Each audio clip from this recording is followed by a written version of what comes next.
네, 반갑습니다. 우리 노창수 목사님 감사합니다. 초청해 주셔서 장로님들 뵙게 돼서 너무 반갑습니다. 지금 가장 중요한 때라고 생각이 됩니다. 새 꿈을 꿔야 되는 시간이라고 보고요. 항상 새로운 꿈은 고통과 함께 시작이 됩니다. 고통이 없으면 꿈을 꿀 필요가 없습니다. 하나님의 놀라운 새로운 역사는 고통과 함께 시작이 되었고, 그런 새 꿈의 현장에 성령님이 역사하신 것을 보게 됩니다. 성령님이 임하시게 되면 새로운 꿈을 꾸게 됩니다. 오늘 말씀에 보면 성령께서 오시게 되면 어떤 일이 벌어지는지 17절을 보니까 하나님 말씀하시기를, 말세에 내가 내 영을 모든 육체에게 부어주리니 너희 자녀들은 애언할 것이요 너희 젊은이들은 환상을 보고 너희의 늙은이들은 꿈을 꾸리라. 그렇게 말씀을 하고 있습니다. 환상을 본다, 꿈을 꾼다. 사실 성령께서 임하실 때 어떻게 보면 지금 상황과 다르지 않습니다. 사실은 예수님 오시면서 엄청난 변화가 시작이 되었습니다. 이 변화는 코로나 바이러스하고는 비교할 수 없는 변화죠. 예수님이 오셔서 복음을 주심으로 전 인류가 새로운 변화 속으로 들어가게 됩니다. 이 변화는 실로 엄청난 변화입니다. 성전 예배가 무너진 것입니다. 그리고 정말로 AD 70년에 성전이 무너집니다. 모든 신분이 다 이제 사라진 것입니다. 예수님 오시면서 갈릴리 어부들이 사도가 되었습니다. 그리고 이방인들이 예수를 믿게 되었고 구원을 받게 되었습니다. 엄청난 변화인 것입니다. 이제는 예루살렘과 상관없이 예수님의 이름으로 모인 곳이면 어디나 예배할 수 있는 역사가 나타나는 것입니다. 마치 지금 이 코비드-19이 우리에게 준 충격은 성전이라고 하는 교회당이라는 모임에서의 예배만이 진짜가 아니라 가정에서 드리는 모든 예배가 진짜라고 하는 사실도 보여주는 것입니다. 이 변화는 언제나 놀라운 시대에 이루어졌죠. 구약에 보시게 되면 다니엘이 바벨론을 끌려가잖아요. 성전이 회파가 되고, 그리고 성전으로 갈 수도 없습니다. 그런 상황에서 다니엘은 정말로 예배를 정말로 드렸습니다. 일터 현장에서 예배를 드렸고, 그리고 70년, 80년 동안 다니엘은 하나님 앞에 하루에 3번씩 무릎을 꿇고 예루살렘으로 향하는 창문을 열어놓고 성전을 그리워하며 공동체 예배를 그리워하며 하나님 앞에 무릎을 꿇고 감사함 예배를 드렸습니다.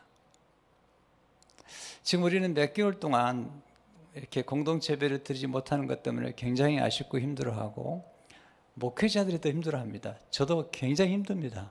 성도님들을 뵙지 못하고 또 성도님들을 뵙지 못하면서 예배를 드린다는 것이 굉장히 고통스럽습니다. 그렇지만 지금은 굉장히 중요한 테스트라는 생각이 들어요. 우리 예배가 얼마나 진실한 예배인지, 그리고 성령에 사로잡힌 예배인지를 생각해 볼 필요가 있죠. 다니엘을 생각해 보십시오. 다니엘은 성령이 충만했던 사람이에요. 다니엘은 아마 그 내시였다고까지 얘기를 합니다. 결혼하지도 않았고, 그리고 성전에서 예배 드릴 수도 없었고, 그러나 그런 그의 마음판에 새겨진 말씀, 보통 유대 청년들은, 소년들은 12살까지 되면 토라를 배운다고 그러잖아요.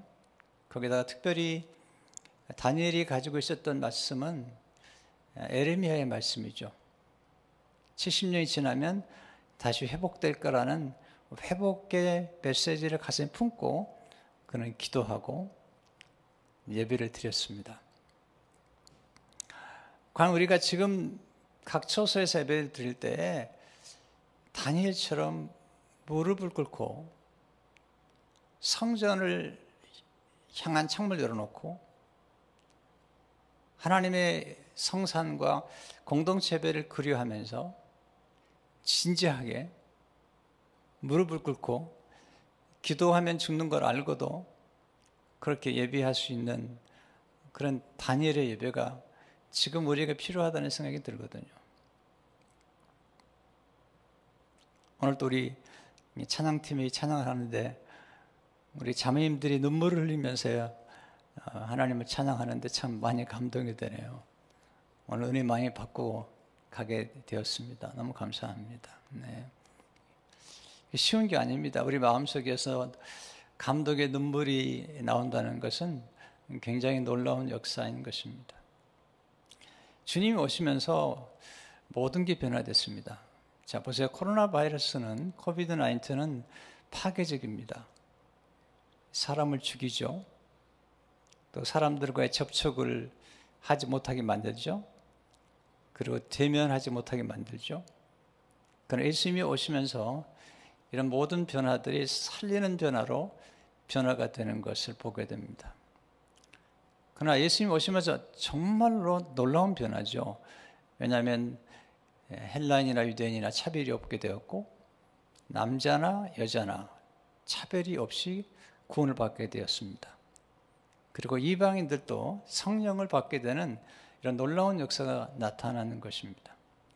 그리고 성전 예배는 무너졌습니다. 그리고 이제는 예수 그리스도 이름으로 신령과 진리로 예배하는 사람들이 가는 곳마다 교회를 세우고 하나님 놀라운 역사가 나타나는 것을 보게 됩니다. 자, 우리가 공동체 예배를 속히 재개하기를 원하면서도 동시에 이번 기회가 새로운 또 하나의 전환점이 되리라는 생각을 하게 됩니다. 대안이 뭘까? 저는 성령의 충만한 역사만이 가능하다고 생각이 됩니다. 성령의 역사가 나타나면 이 모든 것들을 초월해서 하나님의 새로운 길을 여시고 새로운 문을 여시고 새로운 역사를 일으키시는 것들을 보게 됩니다. 예수님의 생애 가운데 그 모든 이스라엘 절기들이 함께 연결이 되어 있습니다. 예수님이 6월절에 돌아가시거든요. 6월절은 어린 양의 피를 쏟아주시기 위해서 주님이 십자가에서 못 박혀 죽으십니다. 그리고 주님께서 또 요한복음 7장에 보면 장막절, 초막절에 생수를 약속하십니다. 그리고 이제 오순절 날에 성령이 임하시는 역사를 보게 됩니다. 이 모두가 다 연결되어 있습니다. 왜냐하면 예수 그리스도의 십자가의 죽으심과 부활이 없이는 성령의 임재가 우리에게 임하지 않습니다. 성령께서 우리 가운데 오실 때에 우리 모두의 삶 가운데 놀라운 변화가 나타나게 됩니다. 그 중에 하나가 권능을 경험하게 됩니다. 사도행전 1장 8절을 보시면 오직 성령이 너에게 임하시면 너희가 권능을 받고 예루살렘과 온 유대와 사마리아와 땅까지 이르러 내 증인이 되리라 말씀하시죠. 그러니까 놀라운 말씀 중에 하나이죠. 왜냐하면 성령께서 오시게 되면 권능을 받는 것입니다. 제가 예수 그리스도를 영접하고 그리고 성령을 체험하면서 제 삶 속에 놀라운 변화를 경험하게 됐어요.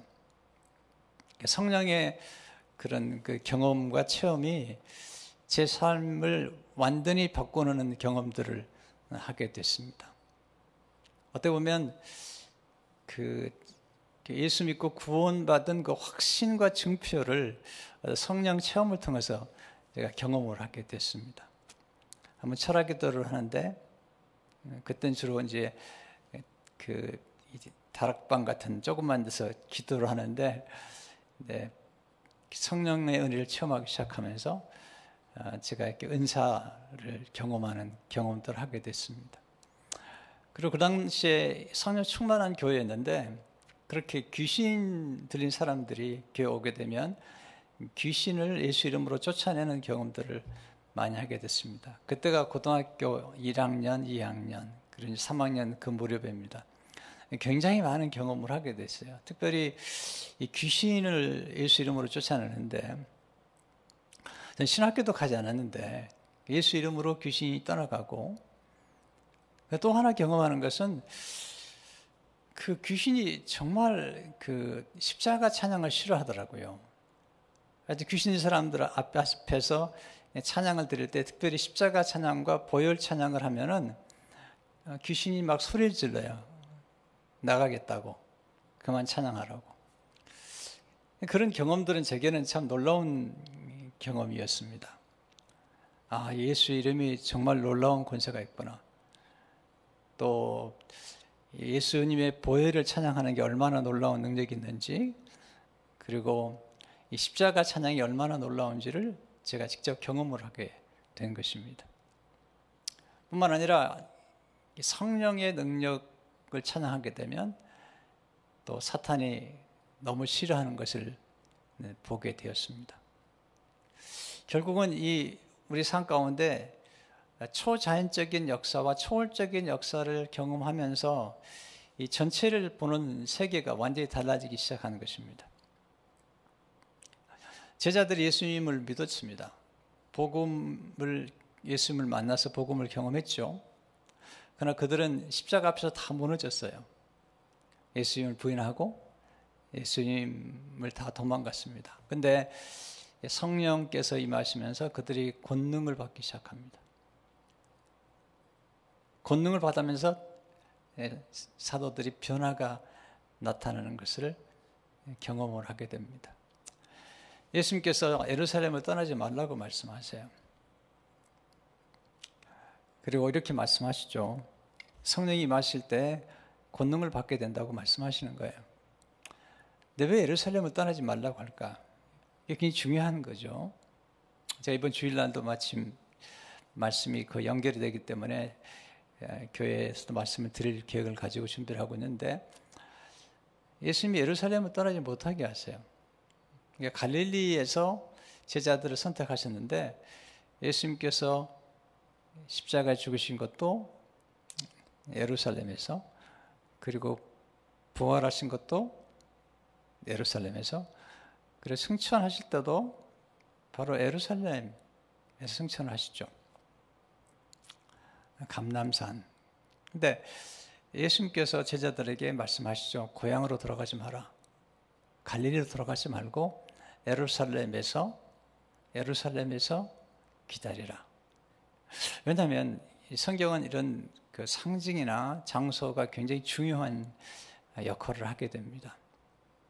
원래 예루살렘은 모리아 산입니다. 아브라함이 이삭을 바쳤던 곳이죠. 이삭을 바칠 때 하나님께서 순양을 예비하시잖아요. 순양. 그 순양이 곧 그리스도십니다. 이것은 성경에 나오는 상징들인데 굉장히 중요한 상징이죠. 그리고 또 출애굽기 12장에 보면 어린 양을 통해서 이스라엘 민족들이 이제 해방을 경험합니다. 자유를 경험하게 됩니다. 출애굽을 하게 되죠. 그리고 요한복음 1장에 보면 세례 요한이 예수님을 가르쳐서 세상 죄를 지은 어린 양을 보라고 말씀하세요. 이 어린 양이 반드시 예루살렘에서 죽으셔야 됩니다. 왜냐하면 이 모리아 산은 이삭을 바쳤던 곳이고, 그리고 모리아 산에서 다윗이 하나님의 범죄했던 다윗이 전염병에 돌아왔을 때 모리아 산에서 예배를 드립니다. 타작마당이죠. 그래서 예배를 드리는 순간에 전염병이 멈춥니다. 그리고 바로 그 자리에 솔로몬이 성전을 세웁니다. 근데 솔로몬이 세운 성전을 얘기할 때 나중에 그 성전 되시는 예수님이 오시죠. 그 예수님이 성전 되시는 분이신데, 그 예수님이 반드시 베들레헴에서 태어나셨지만 예루살렘에서 돌아가셔야 됩니다. 왜냐하면 예루살렘에서 십자가를 지고 죽으심으로 우리 인류를 대속하는 구원의 놀라운 역사가 있기 때문이에요. 또 하나 중요한 것은 오순절의 다락방에서 그들이 모여서 기도하다가 성령을 받게 됩니다. 근데 이 다락방이 중요합니다. 왜 중요하냐면 이 다락방에서 예수님께서 성찬을 행하신 거예요. 예수님께서 예수님의 살과 피를 나누어 주시는 그런 놀라운 역사가 나타나요. 조금 더 보시면, 영적으로 보시게 되면 다락방에서 예수님의 피가 쏟아지고 예수님의 살이 찢겨지신 것입니다. 먼저 시작된 거예요. 중요한 것이죠. 왜냐하면 먼저 시작되고 그리고 십자가에서 그 놀라운 일들이 이루어진 것을 보게 됩니다. 자, 거기서 바로 그 자리에서 예수님이 피를 나눠주신 그 자리에서 그 다락방에서 성령이 임하시게 됩니다. 자, 그러니까 하나님 하신 역사를 보게 되면 언제나 피와 함께 성령의 역사가 함께 역사가 같이 나타납니다. 예수님이 십자가에 돌아가실 때 옆구리로 로마 군이 창에 찌를 때 피가 나오고 물이 나왔거든요. 퍼거슨이라는 교수님은 이 두 가지를 이렇게 설명합니다. 예수님 몸에서 곧 피가 나왔고 그리고 물이 나왔는데 이 물은 성령의 생수다라고 얘기를 합니다. 그러니까 예수님의 몸 안에서 흘러나온 게 있는데 그것이 예수님의 피가 흘러나와서 인류를 구원하시게 되었고요. 생수가 흘러나와서 우리에게 부어진 것입니다. 그 놀라운 일입니다. 그리고 이때 태어난 것이 교회입니다. 첫 번째 아담의 옆구리에서 하와가 태어나죠. 첫 번째 아담의 신부가 하와잖아요. 근데 마지막 아담이신 예수님의 몸에서 신부가 태어납니다. 그 십자가에서 예수님 옆구리에서 쏟아진 피와 그 물을 통해서 이제 교회가 태어납니다. 교회는 예수 그리스도의 신부인 것입니다. 예수 그리스도께서 오심으로 우리에게 새로운 예수님의 신부가 있는데 그게 교회입니다. 교회. 예수님의 신부는 교회고 곧 여러분과 제가 바로 예수 그리스도의 신부가 되는 것입니다. 이것은 실로 엄청난 사건입니다. 마틴 루터는 이렇게 얘기하잖아요. 창기와 같은 우리가, 마틴 루터의 표현입니다. 창기와 같은 우리를 예수님이 신부로 삼아서 그 신랑에게 있는 모든 것을 신부에게 주고 신부에게 있는 모든 것을 신랑이 가져가셨다. 신부에게 있는 모든 더러운 죄와 모든 악한 것들을 다 신랑이 가져가시고 신랑 대신 예수님께서 가지신 모든 좋은 것들, 의와 거룩과 구원 모든 것들을 신부에게 전가시켰다는 것입니다. 왜냐하면 신랑과 신부가 하나이기 때문입니다. 그것은 이제 이 오순절 사건과 함께 벌어진 놀라운 구속의 드라마의 역사인 것을 보게 됩니다. 그러니까 예수님 십자가 돌아가시고 부활하신 이 사건과 함께 그때 능력으로 역사하시던 성령께서 이제 오순절 다락방에 임하는데 그 오순절 다락방이 바로 예수님께서 피를 쏟아주신 곳입니다. 피를 쏟아진 그곳에 성령께서 오셔서 제자들에게 임하신 것입니다. 놀라운 사실은 120분도라고 하는 사실 예수님의 부활을 경험했던 사람들이 500명입니다. 그런데 500명이 다 모여서 기도한 게 아닙니다. 여러분, 기도의 자리에 있다는 것은 정말 놀라운 것입니다. 또는 기도하는 공동체에 함께 있다는 것은 정말 놀라운 것이죠. 왜냐하면 120명이 모두가 다 성령을 받았거든요. 함께 모여서 기도하고 함께 모여서 갈망하다가 성령을 경험한 것입니다. 이거 대단히 놀라운 경험을 한 것입니다. 그날 이후로 제자들이 바뀌죠. 변화가 나타나기 시작합니다. 자, 예수 믿는 사람들에게는 다 예수님과 함께 성령께서 들어오세요. 여러분 마음속에 오늘 온라인이든지 교회에서든지 간에 예배를 드리는 마음이 있다는 것은 이건 아무나 그럴 수 있는 게 아닙니다. 성령으로 말미암지 않고는, 성경 보니까 성령으로 말미암지 않고는 아무도 예수를 주라고 얘기할 수 없어요. 자, 그러니까 우리가 예수님을 주라고 고백하고 하나님 향하 예비하고 싶은 마음이 있어서 오늘 이 시간에 예배를 드리고 있다면 이미 예수 그리스도를 믿는 우리들 안에 성령이 이미 거하고 계시는 것입니다. 중요한 건 뭐냐면 성령이 거하시는데 누구에게나 이거 보면 모든 육체에게 임하거든요. 그러니까 베드로가 설교를 하면서 모든 육체에게 이제 성령이 임하는데 구약에는 모든 육체에게 성령이 임하지 않았습니다. 이거 대단한 개혁입니다. 대단한 변화와 혁명입니다. 구약에는 소수의 사람들에게만 잠시 성령이 임했지만 신약 오게 되면 모든 육체에게 성령이 임하게 됩니다. 모든 사람들이 다 한 성령을 받았다고 바울은 얘기합니다. 그러니까 오늘 여러분들이 이 말씀을 듣는 여러분 한 분 한 분이 성령의 은혜를 이미 경험하고 있는 것입니다. 이게 왜 중요하냐면요, 우리가 성령이 내 안에 거하신다는 사실을 인식하는 것과 인식하지 않는 것과는 큰 차이가 있습니다. 자, 우리가 가지고 있는 소중한 것을 잃어버리기 전까지는 귀한 걸 모릅니다. 자, 기도는 호흡 같은 거죠. 기도가 호흡이죠. 호흡이라는 것은 평소에는 못 느낍니다. 아플 때. 지금 코비드 환자들이 가장 고통받는 게 이 폐가 문제가 생기면 호흡이 어려워지거든요. 기도는 호흡 같은 거예요. 평소에 우리가 몰랐던 것들을 경험하게 되죠. 아플 때 경험하게 되는 거예요. 우리가 하나님의 교회 안에서도 마찬가지죠. 정말 소중한 것들을 소중한지 몰라 잃어버리기 전까지는요. 북한에 다녀오신 목사님 얘기 들어보셨잖아요. 성경을 읽고 싶은데 읽을 수가 없는 거예요. 몇 개월 동안 기다렸다가 성경을 받고 눈물을 흘리셨다는 거예요. 북한에서는 성경을 가지고 있다 들키면 죽습니다. 우리가 성경을 이렇게 날마다 읽을 수 있는데도 그 성경에 얼마나 놀라운 보화가 있다는 사실을 인식하는 것과 인식하지 않는 것과는 너무나 큰 차이가 있는 것입니다. 성령께서 내 안에 거하신다는 사실을 인식하고 성령님을 예배하고 성령님을 높여드리고 성령님의 인도를 받는 사람과 그렇지 않은 사람과는 차이가 있습니다. 여러분, 마귀는 절대로 예배할 마음을 주지 않습니다. 마귀는 절대로 성경을 읽도록 하지 않습니다. 마귀가 제일 싫어하는 것은 기도하는 것을 싫어합니다.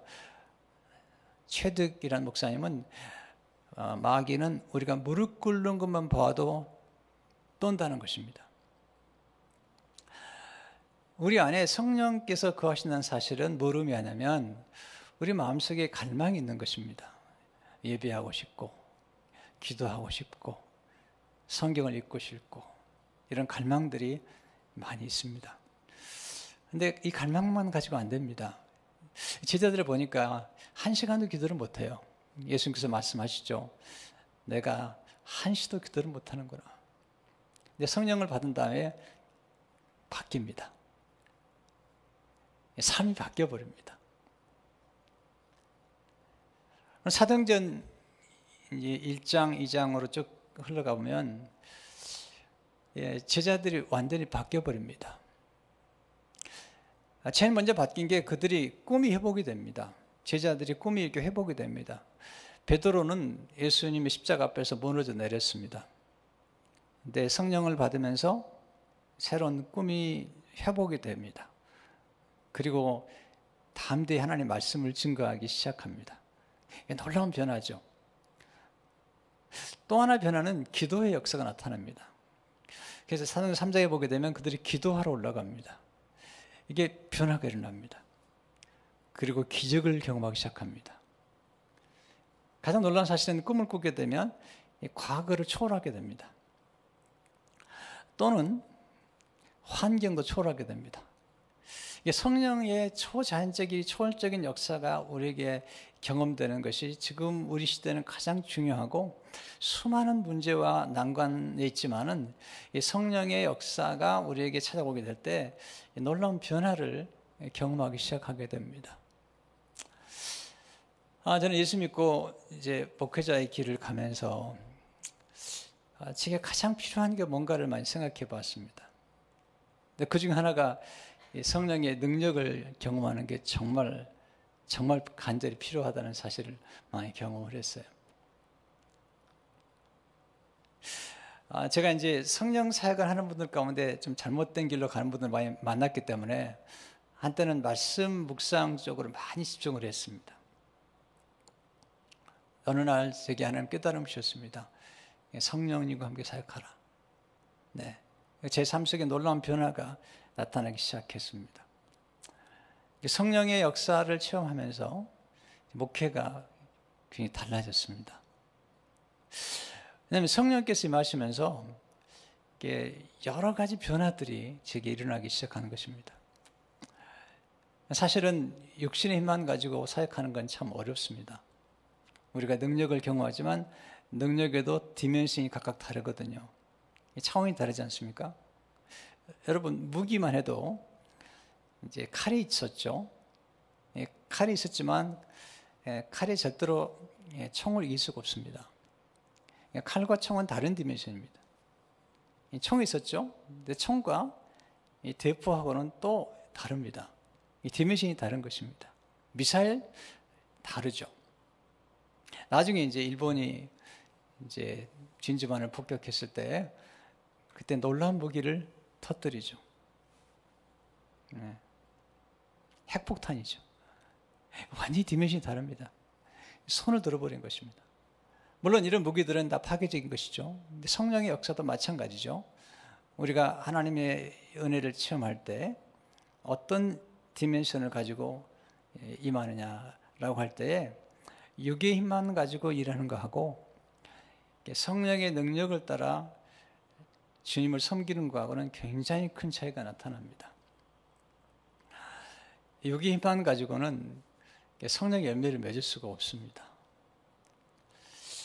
육의 생각하는 분들은 영의 생각을 잘 알지 못합니다. 성령의 계시를 받기 전까지는 이 초자연적이면서 초월적인 하나님의 세계를 잘 이해를 못합니다. 그래서 이 성령의 세계를 이야기하게 되면 이해를 못합니다. 그래서 어떤 목사님이 그런 얘기를 하는데 제가 참 너무나 놀랐습니다. 저한테 그렇게 얘기하시는 목사님, 육의 신자들에게는 육얘기만 하십시오. 그래야지 알아듣죠. 네, 성령을 경험하지 않은 사람에게는 성령의 세계를 얘기해도 이해가 안 된다는 것입니다. 이해를 할 수 없다는 것입니다. 모든 것은 육의 눈으로 보기 때문에 이게 하나님의 놀라운 역사가 나타나지 않습니다. 아브라함이 육으로 만드는 건 이스마엘이거든요. 그 육의 힘이죠. 그 나중에 백세가 됐을 때 성령에 의해서 낳은 아들이 이삭입니다. 거기서 놀라운 역사가 나타나기 시작하죠. 이것은 초자연적이며 초월적인 역사를 경험하게 되는 것을 보게 됩니다. 오늘 사실 이제 시대가 많이 바뀐 건 사실이지만 이 시대 가운데, 이 코로나 바이러스 시대 가운데 대안이 뭘까라고 할 때 다시 돌아가야 됩니다. 초대교회로. 다시 성령으로 돌아가야 됩니다. 왜냐하면 성령의 역사가 나타날 때 새로운 변화가 나타나기 시작합니다. 환상을 보기 시작하고 꿈을 꾸기 시작합니다. 이 꿈이라는 건 굉장히 놀라운 것입니다. 왜냐하면 이 꿈이라는 것은 미래지향적입니다. 성경에 보게 되면 우리가 현실 가운데 살지만 이 미래지향적인 삶을 사는 게 왜 중요하냐면 그렇지 않으면 과거를 떠날 수가 없습니다. 자꾸 옛날 것만 생각하잖아요. 지금 시대가 바뀌었지 않습니까? 자, 우리가 여기서 다시 옛날 시대로 돌아갈 거라고 생각하면 큰 오산입니다. 네, 그러기를 원하죠. 그렇게 되지 않습니다. 예수님 오시면서 성전 예배는 무너지고 율법의 시대가 끝나고 복음 시대가 온 거거든요. 그리고 은혜 시대가 왔고 성령의 시대가 온 거거든요. 옛날로 돌아가기 어렵습니다. 아니, 옛날로 돌아가서는 안 되는 것입니다. 지금도 우리가 보면 이게 지금 굉장히 변화가 많은 시대에 살고 있는데 이게 지금 새로 우리가 회복이 된다 하더라도 굉장히 많은 변화를 경험하게 될 것입니다.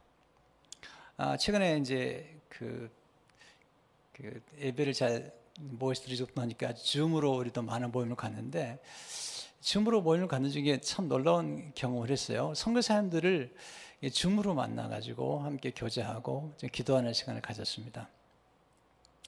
평소에 제가 가보지 못했던 선교사님 들어오는 거예요. 파키스탄에서, 에티오피아에서, 네, 알바니아에서, 케냐에서. 이게 줌이라는 게 새로운 변화라는 것이 우리가 잘만 선용하게 되면 어디서나 들어오는 거예요.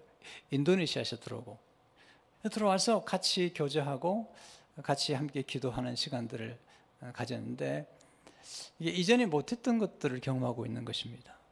또 제가 목사님들 좀 멘토링하고 있는데 목사님들과 멘토링하면서 이렇게 옛날에는 직접 만나야만 되는데 지금은 줌을 통해서 네팔에서 들어오고 세계 어디서나 들어올 수 있는 이런 경험들을 하게 됩니다. 그리고 때로는 심야기도에 저희 교회가 심야기도에 좀 금요일에 마치고 심야기도 하기 때문에 숫자가 많지 않은데 오히려 줌으로 들으니까 심야기도에도 많이 들어와요. 왜냐하면 코리아타운 요즘 어렵거든요. 파킹이 어려우니까. 그러니까 새로운 변화를 경험하는데 이걸 잘만 같이 그러니까 우리 교회 안에서 드린 예배와 그리고 온라인 예배를 앞으로 같이 잘만 병행하게 되면 더 놀라운 변화를 경험할 수 있겠다 하는 생각도 많이 하게 되죠. 예수님이 오셔서 놀라운 변화가 시작이 됐는데 그 변화를 촉진시킨 게 성령의 역사거든요. 마치 4차원 혁명 시대가 왔잖아요. 이미 왔는데 이 4차원 혁명 시대를 가속화시킨 게 뭐냐면 코비드거든요.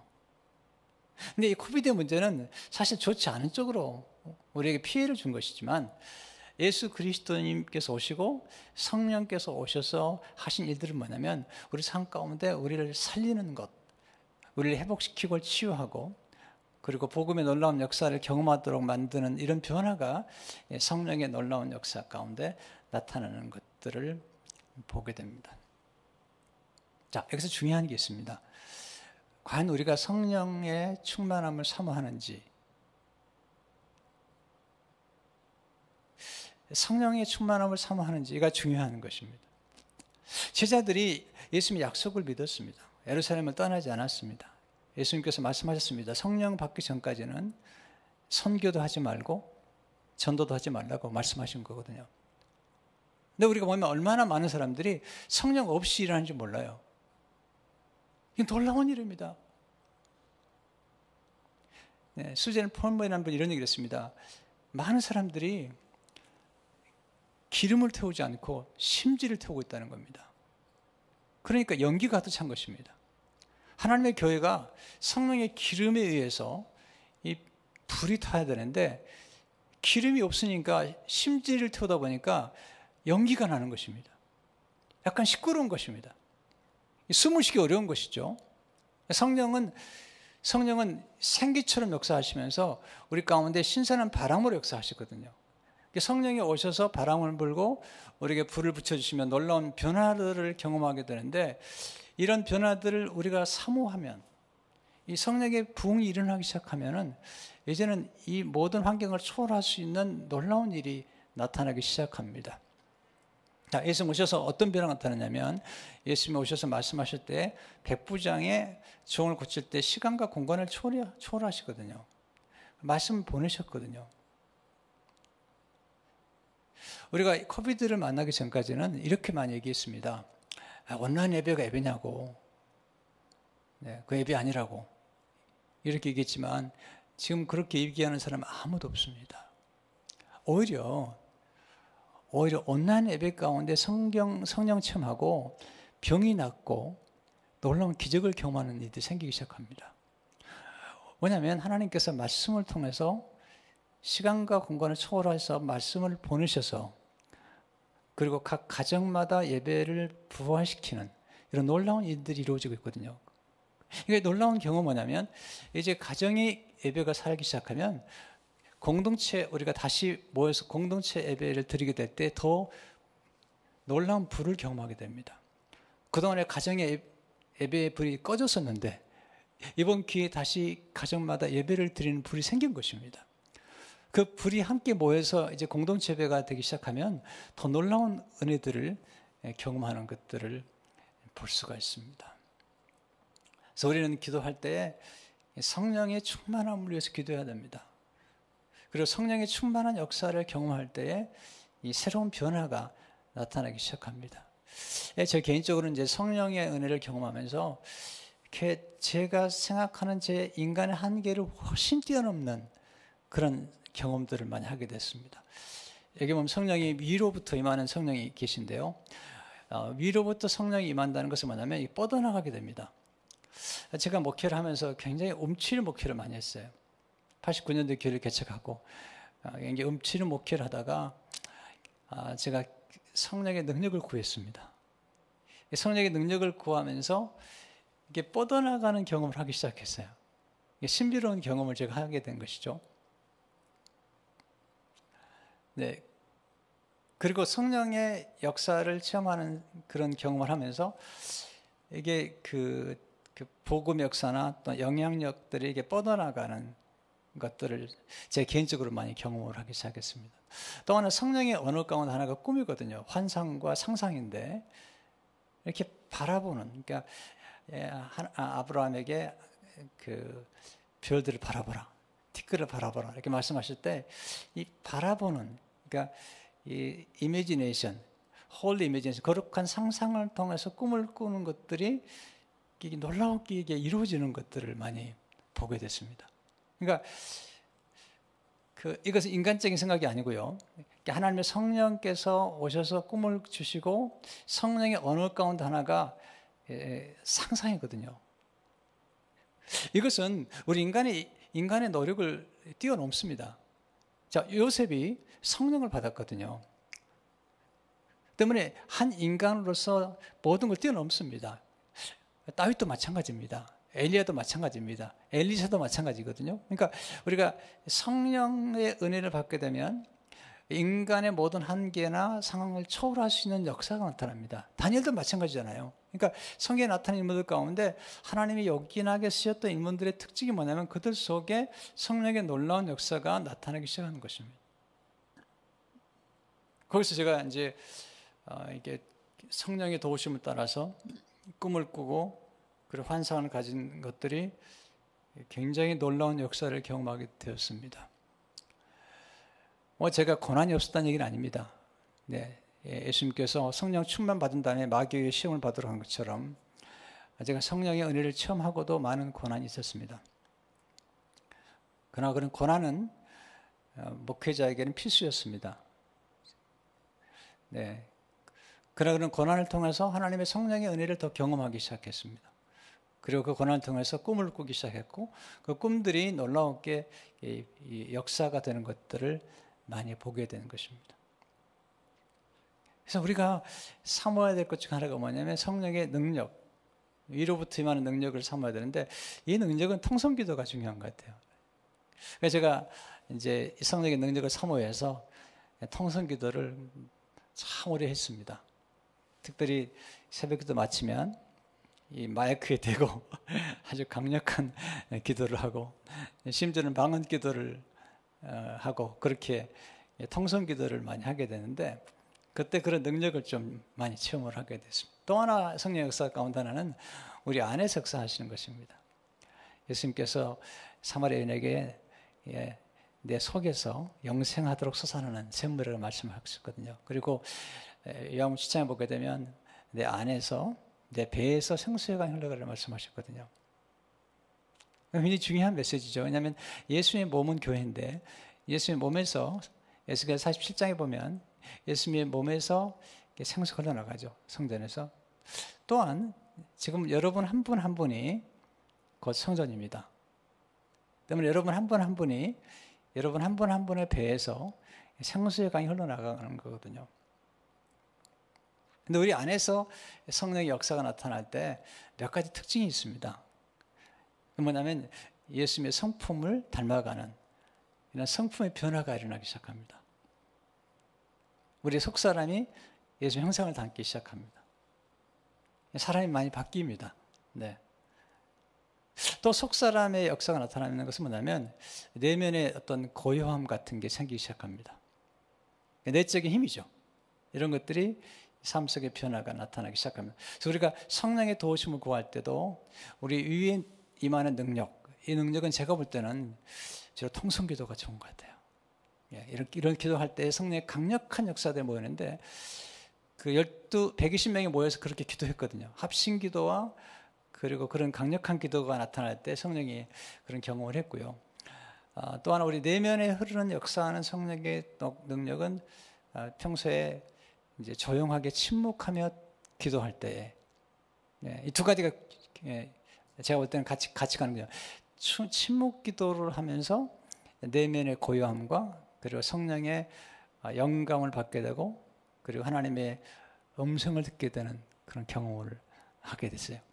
이 두 가지가 굉장히 중요한데 보통 한 가지를 강조하는데 제 경험으로 봤을 때는 통성기도와 함께 큐티를 하면서 침묵기도를 하는 중에 하나님의 음성을 듣고 또 영감을 받게 되고 또는 이제 제가 증가할 말씀들에 대해서 놀라운 경험을 하게 돼요. 제가 사실은 어제 아침에도 기도하는 중에 지금 설교를 하는 중에 이제 설교 시리즈가 끝나고 그 다음 설교 시리즈 해야 되는데 제가 기도하면서 이렇게 영혼의 일기를 쓰면서 하나님께 기도를 했어요. 하나님, 이 다음 설교를 할 수 있도록 제게 영감을 주십시오. 라고 기도를 하는데 제가 쭉 떠오르는 거예요. 하나님 말씀이. 특별히 성령의 역사 가운데 성령의 상징적인 말씀들이 쭉 떠오르는 거예요. 이것은 이제 제가 그 성령의 은혜를 경험한 다음에 많은 경험들을 했어요. 그러니까 특별히 호수가 있는데 호수가 이렇게 여동이 치잖아요. 그러면은 하늘이 지키지 않습니다. 근데 호수가 고요해지면 하늘이 지키거든요. 그러니까 성령의 역사 가운데는 이 고요한 성령의 능력이 있습니다. 그러니까 통성으로 기도하면서 우리가 능력을 받아야 되고요. 또는 혼자 있을 때 침묵으로 기도하는 가운데 그때 우리의 영혼이 고요해지게 되면 그때 성령의 역사가 한꺼번에 임하는 것들을 많이 경험하게 됩니다. 그러니까 지금 이 베드로가 성령을 받은 다음에 여호와의 말씀을 인용합니다. 그러면서 하나님께서 육체, 각 사람 육체에다 모든 육체에다가 성령을 부어준다는 것입니다. 이것은 이방 사람들에게도 성령을 보여주고 주의 이름을 부르는 자마다 구원을 받게 된다는 메시지를 주고 있는 것이죠. 그뿐만 아니라 어린아이는 예언을 하고 젊은이는 환상을 보고 그리고 어른들은 꿈을 꾸게 되는 이런 놀라운 역사를 이야기를 하고 있습니다. 그러면서 성령의 놀라운 역사가 예루살렘에서 시작합니다. 예루살렘이 진원지입니다. 잊지 마십시오. 그 진원지입니다. 그리고 다락방이 바로 진원지입니다. 그것 시작해서 온 유대와 사마리아와 땅끝까지 복음을 전하게 됩니다. 그런 놀라운 사실은 이제 8장에 가면 내시가 나오는데 에티오피아에서 온 간닥의 국고를 받은 그 내시가 나오는데 빌립이란 집사님이 가서 복음을 전합니다. 그 내시가 고자잖아요. 고자. 원래 예루살렘 예배하러 왔다가 예배를 못 드립니다. 왜냐하면 신명기 3장에 보게 되면 고자는 총에 들어갈 수 없습니다. 그래서 와서 예배를 못 드리고 돌아갑니다. 돌아가는데 돈이 많아가지고 이사야서를 사서 이제 읽는 중에 하나님이 빌립을 보내죠. 그 읽던 성경은 이사야 53장입니다. 53장을 읽는 가운데 자기하고 비슷한 사람을 만난 거죠. 어린 양인데 마치 도살장으로 끌려가는 어린 양 같은 고독하고 외로운 양을 만난 것입니다. 빌립이 묻습니다. 이 어린 양이 누구냐고. 선지자냐고. 누구냐고. 그때 빌립이 복음을 전해줍니다. 그 어린 양은 예수님이시라고. 예수 믿으면 고자도 구원을 받게 된다고 이야기를 해줍니다. 그래서 이사야 56장에 가면 놀라운 말씀을 우리에게 주시는데 이사야 53장에서 어린 양이 나오고 이사야 56장에서 이제 어떤 변화가 나타나는지를 보여주죠. 이사야 56장 3절에 7절을 보게 되면 혹시 말씀 띄울 수 있을까요? 마지막 부분입니다.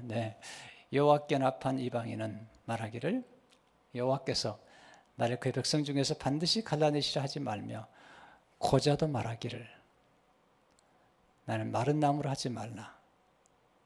여호와께서 이와 같이 말씀하시기를 나 안식일을 지키며 내가 기뻐하는 일을 선택하며 내 언약을 굳게 잡는 고자들에게는 내가 내 집에서 내 성 안에서 아들이나 딸보다 나은 기념물과 이름을 그들에게 주며 영원한 이름을 주어 끊어지지 아니하게 할 것이며 또 여호와와 연합하여 그를 섬기며 여호와 이름을 사랑하며 그의 종이 되며 안식일을 지켜 더럽히지 아니하며 나의 언약을 굳게 지키는 이방인마다 내가 그들을 나의 성사로 인도하여 기도하는 내 집에서 그들을 기쁘게 할 것이며 그들의 번제와 희생을 나의 제단에서 기뻐히 받게 되리니 이는 내 집은 만민이 기도하는 집이라 일컬음이 될 것입니다.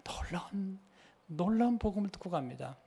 이사야 53장에서 어린 양을 만났습니다. 빌비 말합니다. 그 어린 양은 예수님이시라고. 그리고 56장에서 계속 같이 이사야 읽는 중에 56장에서 얘기합니다. 고자도 구원을 받는데 당신도 구원받는다고. 당신도 예루살렘에 와서 제사를 드리지 못했지만 하나님이 당신도 받으신다고. 그리고 당신도 이제 하나님의 자녀가 돼서 만민이 기도하는 집에서 기도할 수 있는 그런 은혜를 받은 것이라고. 그 복음을 듣고 세례를 받고 이디오피아에 들어갑니다. 이디오피아에 가서 교회를 세웁니다. 제 세상비전교회가 처음에 시작해가지고 이디오피아 교회를 빌려가지고 거의 10년 동안 예배를 드렸습니다. 근데 이디오피아 교인들이 얼마나 이 자부감이 높은지 몰라요. 왜냐하면 이 구스네 씨가 와서 교회를 세웠기 때문에 그래요. 그 전통이 굉장합니다. 이분들은 기도할 때 보통 이 땅바닥에 쫙 엎드려 기도합니다. 굉장히 그 신앙이 좋은 분들이 많습니다. 어떻게 가능했죠? 이 구스네 씨 때문에 놀라운 역사가 나타나는 것입니다. 이게 성령의 역사가 나타나니까 이런 복음의 능력이 나타나서 하나님 놀라운 역사가 나타난 것을 보게 됩니다. 내 말씀을 마감하려고 그래요. 오늘 내일은 박성근 목사님, 모레는 김태근 목사님, 아주 훌륭한 목사님들이 설교해 주시는, 저는 세리완처럼 와서 오늘 이렇게 인트로덕션만 하는 것 같습니다. 여러분, 성령을 사모하십시오. 성령님은 하나님이세요. 근데 성령님 인격자시기 때문에 우리가 초청을 하셔야 됩니다. 근데 누가 보게 되면 우리가 구하면 성령을 주신다고 말씀하셨거든요. 성령이 우리 안에 계신 거 믿어요. 우리가 예수 영접하는 순간 예수님 성령이 들어오시는데 성령의 충만함을 경험하는 것이 필요합니다. 그러면 은사를 경험하게 되고 또 성령의 놀라운 열매를 경험하게 되고 그리고 초자연적인 하나님의 깊은 것을 깨닫게 되는, 그러니까 하나님의 말씀을 읽어도 그 말씀의 깊이를 알게 됩니다. 왜냐하면 육인으로는 절대로 안 됩니다. 성령의 은혜를 경험하지 않고는 성경을 아무리 읽어도 소용이 없습니다. 아무리 읽어도. 네. 그러니까 어떤 분이 그렇게 하더라고요. 학교에서 배우는데 그 교수님이 성경을 가르쳤대요. 근데 성경이 얼마나 많이 읽었는지 성경이 너렁너렁할 만큼 많이 읽더래요. 그런데 결론이 뭐냐면 자기는 예수를 안 믿는다고 그러더래요. 그러니까 성령의 은혜를 체험하지 못하게 되면 성경을 아무리 봐도 소용이 없습니다. 근데 성령의 은혜를 임하게 되면 놀라운 은혜를 체험하게 됩니다. 그리고 삶 속에 드라마틱한 변화를 경험하게 됩니다. 우리가 자녀를 위해서 기도할 때도요, 우리가 다니엘처럼 기도하잖아요. 요셉처럼 기도하는데 중요한 것은 그들의 성령을 체험하게 되면 성령님 지혜와 총명이기 때문에 모든 게 달라집니다. 그래서 지금 이 교회가, 사랑의 교회는 정말 축복받은 교회잖아요. 이런 제가 이제 예배도 보고 그러면 참 복받은 교회라는 생각이 들어요. 여러분들 또 이렇게 찬양팀, 예배팀도 보면 뭐 이럴 수 있는 교회가 많지 않거든요. 또 이렇게 온라인이랄지 여러 대단히 축복받은 교회 중에 하나입니다. 많이 받았으니까 많이 나눠야 되는데 여러분들이 성령의 은혜를 받아서 수많은 사람들에게 구원의 메시지를 전하는 정말 진원지, 복의 통로가 되는 그런 교회가 되기를 바랍니다. 기도하겠습니다.